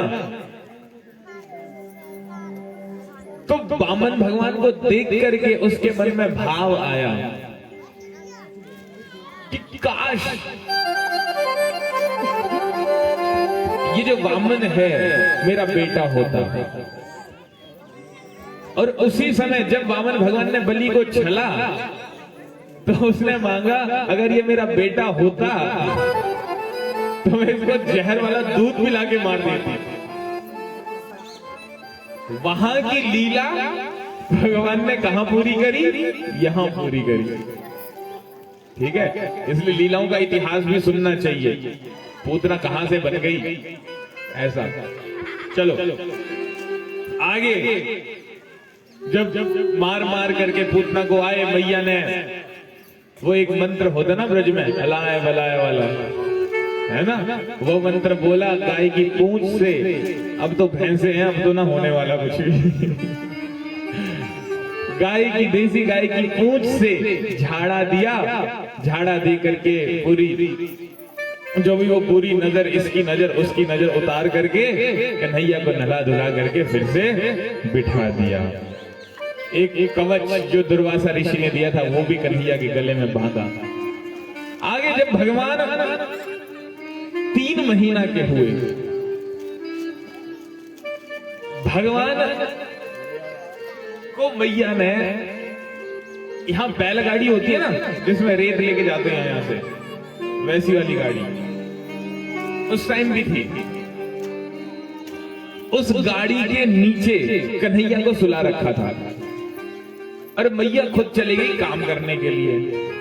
अब कन्हैया सोता तो पता है तुम्हें कितना सोता है वो। कन्हैया अपनी अठखेलियां कर रहा है, खेल रहा कूद रहा है।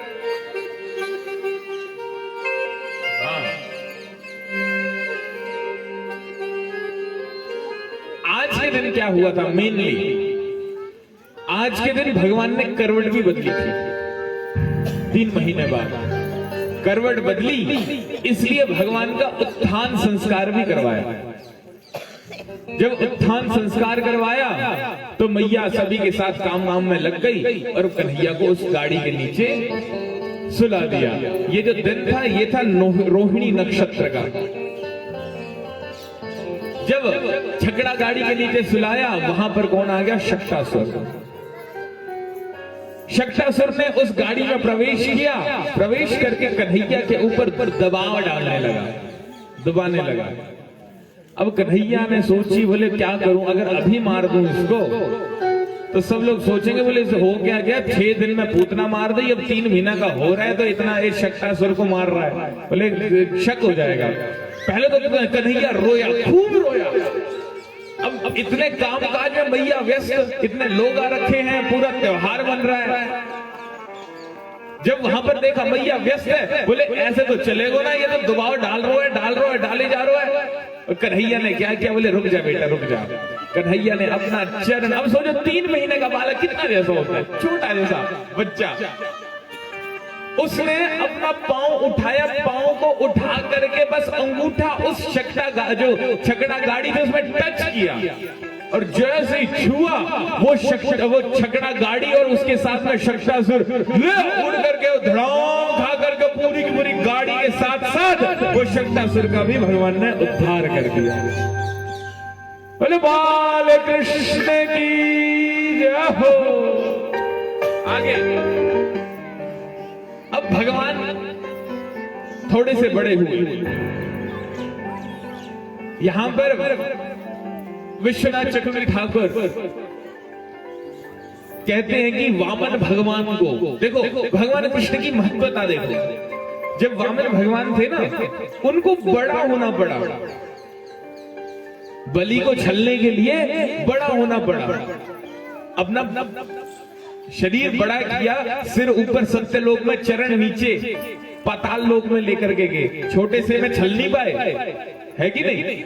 लेकिन कन्हैया को कुछ नहीं करना पड़ा, ना तो बड़ा कुछ भी नहीं, बस जैसे थे वैसे बस पांव को छुआया है और छुआ करके हरि बोल हो गया। सोचो कितना बलवान है कृष्ण, कितना बलवान है कृष्ण। इसीलिए परसों कह रहा था ना, परसों चौथ जैसे दूसरे या तीसरे दिन में कह रहा था ना कि भगवान के अवतार हैं सभी, नरसिंह है, वामन है, मत्स्य है, कूर्म है, कच्छप है, मोहिनी है, राम है, वराह है, लेकिन जो भगवत्ता कृष्ण में है वो बाकियों में नहीं है, किसी भी बाकी अवतार में नहीं है जो भगवत्ता कृष्ण में है। कृष्ण के पास पूर्ण बल है, पूर्ण बल। उसको बड़ा छोटा होने, सोचो 6 दिन की उम्र में इतना छोटा सा कन्हैया, 6 दिन की आयु का, बताओ पूतना को राक्षसी को मार दिया, पूतना राक्षसी को। तो इतनी महत्वता भगवत्ता है कृष्ण में। आगे चल के जब कृष्ण 1 साल का हुआ, वहां पर तृणावर्त उसने करी थी महिमा सिद्धि। महिमा सिद्धि के बल से तूफान बन करके वहां पर आ गया। जब तूफान बन के आया, सारे के सारे ब्रजवासी भागने लगे, इधर उधर भागने लगे, भागते। अब मैया कन्हैया के पास भागी आई, लेकिन मैया कन्हैया के पास आती उतने में कन्हैया को तृणावर्त ने उठा लिया, उठा करके ले आकाश में उड़ गया। और उड़ करके अब कन्हैया ने क्या किया, पहले तो हंसे बेटा छोड़ दे समय है छोड़ दे, लेकिन अब कन्हैया ने जब उसने छोड़ा नहीं ना, कन्हैया ने तृणावर्त का गला पकड़ लिया और गला पकड़ करके उसके गले को इतना घोटा कि वहीं पर उस तृणावर्त का भी उद्धार कर दिया,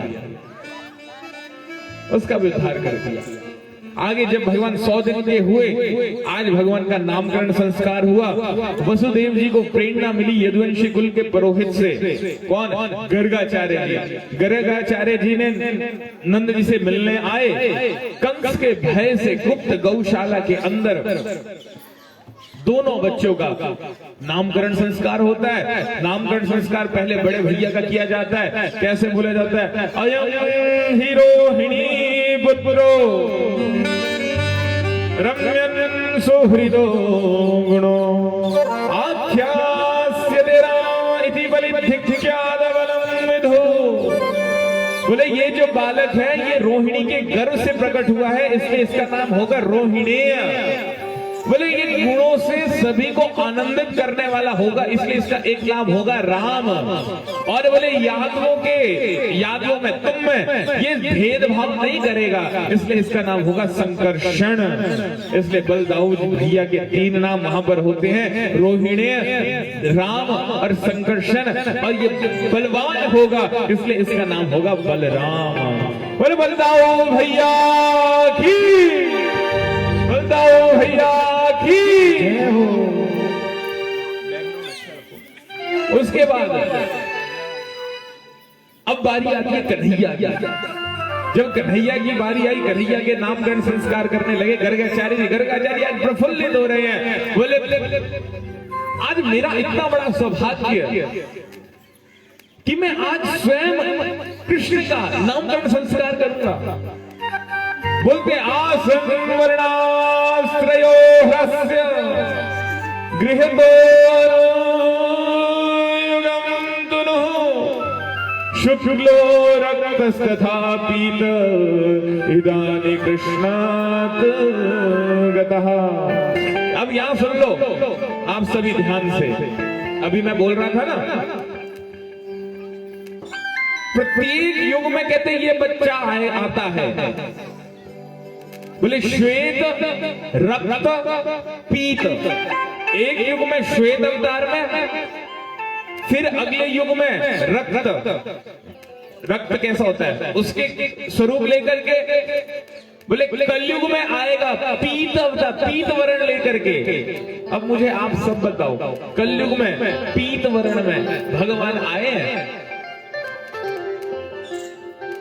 हाँ, कलयुग में पीत वर्ण में भगवान आए हैं? हाँ, आए हैं।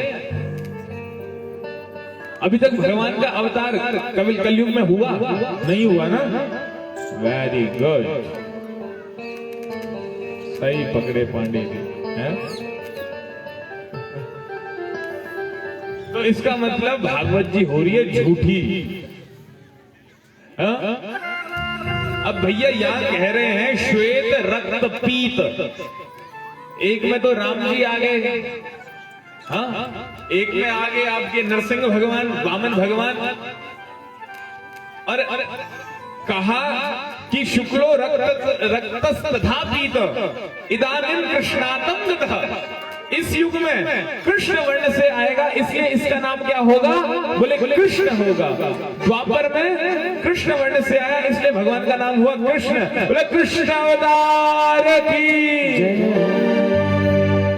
हो गया, क्लियर हो गया। लेकिन यहाँ पर भागवत में लिखा है कि पीत वर्ण में कलयुग में भी होगा। द्वापर में बोला था कि कलयुग में भी होगा पीत वर्ण में। अब बताओ पीत वर्ण में है नहीं है? जल्दी बताओ। है? होगा किस नाम से? कल्कि तो पीला है ही नहीं। बाबा कुछ आ रहे थे। अब मुझे एक बात बताओ आप सभी, भगवत गीता में भगवान ने कहा युग धर्म संस्थापनार्थाय संभवामि युगे युगे, ये श्लोक सबको याद है। जब जब युग धर्म मेरी जरूरत होती है, मैं युग धर्म की स्थापना करने के लिए युग युग में अवतार लेता हूं। बोला नहीं बोला? बोला ना। अब ये बात क्लियर करो, कलयुग का युग धर्म क्या है? हाँ? कलयुग का युग धर्म क्या है?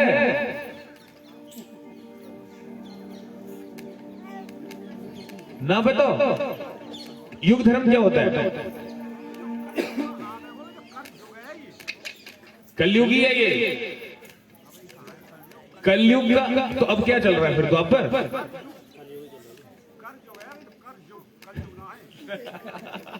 वही कलयुग है बाबा। जब परीक्षित जी आ रहे थे ना, कलयुग उसी टाइम आ गया जब भगवान कृष्ण, आपने कथा नहीं सुनी दूसरे दिन की, उसमें आया जब भगवान कृष्ण यहीं पर थे पृथ्वी में, जब कलयुग आ गया था।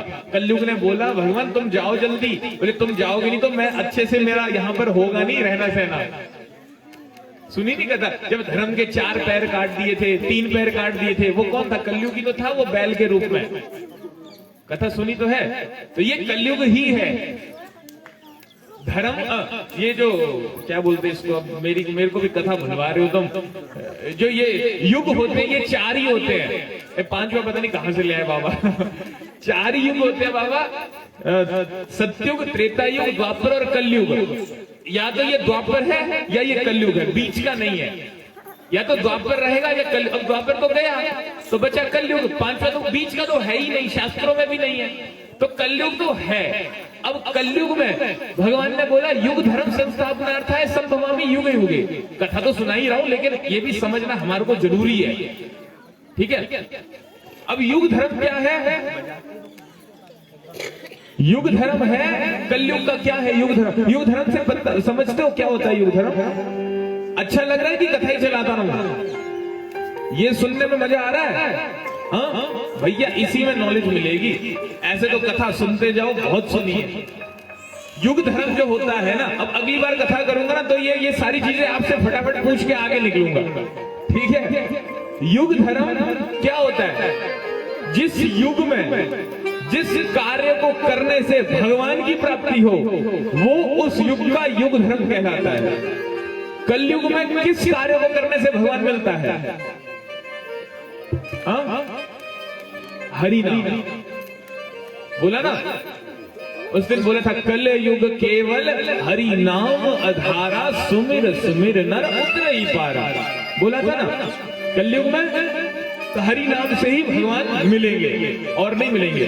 कृते यध्यायतो विष्णु त्रेतायाम यजतो मखै, द्वापरे परिचर्यायाम कलौ तद हरि कीर्तना। त्रेतायाम यजतो मखै, कृते यध्यायतो विष्णु, सत्युग में भगवान का ध्यान से भगवान मिलते थे। त्रेतायाम यजतो मखै, त्रेता युग में यज्ञ से भगवान मिलते थे। द्वापरे परिचर्यायाम, द्वापर में अर्चन करने से भगवान मिलते थे। कलौ तद हरि कीर्तना, कलयुग में हरि के कीर्तन से भगवान मिलते हैं। और आज इस हरि नाम का कीर्तन पूरे विश्व में है, चल रहा है कि नहीं चल रहा? पूरे विश्व में चल रहा है ना। इसका मतलब जो कलयुग का युग धर्म है उसकी स्थापना हो गई है। यहां भगवान बोलते हैं भगवत गीता में कि युग धर्म की स्थापना मैं करूंगा। अरे यहाँ पर युग धर्म की स्थापना हो गई है। आप कह रहे हो भगवान आए नहीं अभी तक, तो किसने करी? या तो भगवत गीता झूठी हाँ? अभी तो कहा ना कि भगवान आए नहीं, तो अगर भगवान आए नहीं, युग धर्म की स्थापना हो गई है, तो ये किसने करी? और अगर भगवान आए तो कौन है? वो भगवान आए बाबा चैतन्य महाप्रभु। नाम सुनो है, नाम सुनो ना सुनो ना सुनो। अरे बाबा ब्रजवासी ने नाम ना सुनो। ब्रज को प्रकट करने वाले हटे चैतन्य महाप्रभु। चैतन्य महाप्रभु का जन्म हुआ था, अवतार हुआ था बंगाल में। एक तो दशम स्कंद में। यहां पर गर्गाचार्य जी बोल रहे हैं, क्या बोल रहे हैं? अभी सुना ना, पीतवर्ण। पीतवर्ण में कौन आए? चैतन्य महाप्रभु आए। 11वें स्कंद में कथा आएगी, करभाजन ऋषि राजा निमि को बोलते हैं, क्या बोलते हैं? कृष्ण वर्ण तिशो कृष्ण संगोपांगास्त्र पार्षदम यज्ञे संकीर्तन प्रायई ये जंती ही सुमेध सर। एक बार मैं कहीं, मैं नहीं, कोई गुरुदेव शायद कथा कर रहे थे, वहां पर कथा करने के बीच में कोई कथा व्यास थे। उन्होंने पूछा, बोले बाबा, बोले महाराज आप ना ये चैतन्य महाप्रभु के बारे में बोल रहे हैं, भागवत में तो ये वर्णन ही कहीं नहीं है। और बोले जो आपने श्लोक सुनाया, बोले वो भी पूरे भागवत में नहीं है। बोले अच्छा कोई बात नहीं। भागवत खोली, 11वां स्कंद, करभाजन ऋषि राजा निमि का संवाद दिखाया। बोले ले ये श्लोक, बोले ये तो भागवत में था ही नहीं। वो बोलने लगा। तो चैतन्य महाप्रभु स्वयं भगवान, जिन्होंने कलयुग में युग धर्म का प्रचार प्रसार किया, मायापुर धाम में प्रकट हुए। अभी आप सब लोग चलो, मायापुर चलना है किसी ने तो। 12 मार्च से परिक्रमा होगी वहां पर, 18 मार्च तक। 18 मार्च को गौर पूर्णिमा है, उस दिन उनका आविर्भाव होता है। लाखों करोड़ों लोग वहां पर पहुंचते हैं। आप सभी चलना चाहो तो चलो इस बार मायापुर चलो, कलकत्ता के साथ में है। वो चैतन्य महाप्रभु ने आज पूरे ब्रजमंडल को प्रकाशित किया बाबा। चैतन्य महाप्रभु के पार्षदों ने, अनुयायियों ने, सनातन गोस्वामी, रूप गोस्वामी, लोकनाथ, भूगर गोस्वामी, ये षड गोस्वामी, इन्होंने पूरे ब्रजमंडल को प्रकाशित किया। राधा कुंड और श्याम कुंड लुप्त हो गया था, उनको किसने प्रकाशित? चैतन्य महाप्रभु ने प्रकाशित किया। ये सारा का सारा ब्रजमंडल आज से 500 वर्ष पूर्व नहीं था, लेकिन लुप्त हो गया था। क्योंकि जब मुगलों का आक्रमण हुआ तो भगवान अपने लीला स्थलियों को अप्रकाशित कर देते हैं, सामने नहीं रखते, अदृश्य कर देते हैं। तो इनको किसने किया? चैतन्य महाप्रभु ने आकर के इनको पुनः प्रकाशित किया, युग धर्म का प्रचार किया। यदि गौर ना होई तो की होई तो के मोते धरी वो प्राण। राधार महिमा सेरा से सीमा के मने धरी तो प्राण। यदि चैतन्य महाप्रभु ना आते, कौन राधा कृष्ण की महिमा को बताता? कौन बताता इस युग धर्म की महिमा को? कौन बताता ये ब्रजमंडल की महिमा को? कौन बताता ब्रजवासियों की महिमा को? आज लाखों लाखों लोग ब्रजमंडल में आते हैं। ये ब्रजमंडल लुप्त था, ये ब्रजमंडल प्रकाशित करने वाले चैतन्य महाप्रभु ने हम पर कृपा करी। अंत में चैतन्य महाप्रभु स्वयं जगन्नाथ जी के श्री विग्रह में चले गए, मरे नहीं, अंदर समाविष्ट हो गए। इनके बारे में और भी बताऊंगा, 1 घंटा रह गया है कथा का।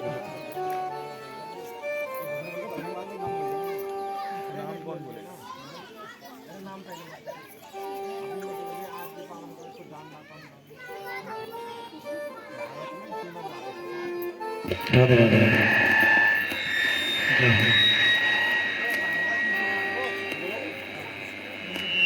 सूचना भाई ये जो भागवत में जो दान दे रहे हैं, और देखिए हमारी परम पूज्य महाराज श्री बड़ी मेहनत कर रहे हैं और कथा आपको सुना रहे हैं। जहाँ भक्ति का काम होता है, हमारे जो सनातन के जो हिंदू धर्म से जुड़े हुए हैं, सनातन धर्म से जुड़े हुए हैं, कहीं भी हो, यहाँ हो या वृंदावन हो, बढ़ चढ़ करके काम करना चाहिए, क्योंकि वृंदावन में भक्ति से ही भगवान मिलते हैं, न कि ज्ञान से। और हमारे परम पूज्य महाराज श्री सब कुछ बता रहे हैं धर्म के बारे में, ज्ञान के बारे में। इस तरीके से ये जो दाऊ बाबा का मंदिर है, हमने तो ये ठान लिया कि भैया कथा यहाँ हो रही है तो डेली अप डाउन करना चालू कर दिया हमने। और दाऊ बाबा ने ऐसे कृपा की, बेटा घर मत जाओ, यहाँ रुको आराम से, यहाँ कोई कमी नहीं है। बाबा का इतना सिद्ध, बाबा का इतना मंदिर है, इतना चमत्कारी मंदिर है। हम तो देखते हैं कि डेली 40-50 गाड़ी आती रहती हैं, पर आप लोग ऐसे सोए हुए हैं, ऐसी आंखों में पर्दा पड़ा हुआ है। आपके साथ इस दाऊ बाबा से जो भी कुछ आप मांगोगे वो सब कुछ मिलेगा, पर आपके अंदर भावना होना चाहिए। किसी ने बड़ा सुंदर कहा है कि जिस भावना में भावना वो भावना बेकार है, और जिस भावना में भाव है भव से बेड़ा। भगवान ने हमें यहाँ क्यों भेजा है? क्या रोटी खाने के लिए भेजा है? रोटी खाओ और खेत में काम करो, आनंद लो। हमें मनुष्य का जन्म मिला है, बड़ी मुश्किल से मिला है। अच्छे कर्म किए हम लोगों ने, तब जाके हमें ब्रज में जन्म मिला है। महाराज श्री ने बताया था पहले दिन कि हमारे कन्हैया ब्रजवासियों से इतना प्रेम करते हैं कि किसी से नहीं करते इतना प्रेम। अगर व्यक्ति को कितना भी ज्ञान हो जाए और कहीं का बाहर का हो, उतना प्रेम ब्रजवासियों से करेगा, न कि विदेश। और हम लोग कहते हैं कि भक्ति में इतने रम जाओ कि यहाँ वृंदावन बन जाए। और मैं तो ये कहता हूँ, वास्तविक वृंदावन तो यहीं पर है। हम लोग कथा भागवत में जाते तो यहाँ की चर्चा होती है, और लोग पूछते हैं, हमसे बोलते हैं श्याम भाई आप वृंदावन से आओ या ब्रज धाम से आओ, तो हमारे लिए ब्रज की जो रजत, जो ब्रज की मिट्टी है, वो हमारे 5 किलो पॉलीथीन में रख करके हमारे लिए जरूर लेकर के आना। ये इतनी महानता है इस ब्रज की रज की। अब बताओ, आपको ब्रज में जन्म मिला है तो बड़े सौभाग्यशाली हैं। और साथ अगर हम भक्ति न करें, परमात्मा को न माने, हो सके जो हमको 2 हाथ दिए हों तो अगले 4 पैर मिल जाए। ऐसा कर्म करो, मनुष्य जन्म बड़ा अनमोल रहे। और ऐसे भाव भक्ति में दान देकर, ऐसा दान अगर भागवत में तुम दोगे तो ये दान 100 गुना आपको परमात्मा में देगा। ऐसा भाव भक्ति अपने अंदर रमाओ, ठाकुर जी के दर्शन करो। और हमारे परम पूज्य महाराज श्री ने कहा है हमसे, बोले श्याम भाई कथा तो यहाँ हो रही है, ऐसा सिद्ध मंदिर है, और 31 तारीख को यहाँ 24 घंटा का खंड कीर्तन बैठेगा। मैंने कहा महाराज जी बहुत सुंदर बात है, आपको जन्म मिला है ऐसा कर्म करने के लिए, बहुत अच्छी बात है। और हम तो यही चाहते हैं सब लोग अपनी भावना को जगा करके। अच्छा ये बताओ, ठाकुर जी के भक्त कौन कौन है? कन्हैया को कौन कौन मानते? जरा हाथ खड़ा करके मैं बताओ।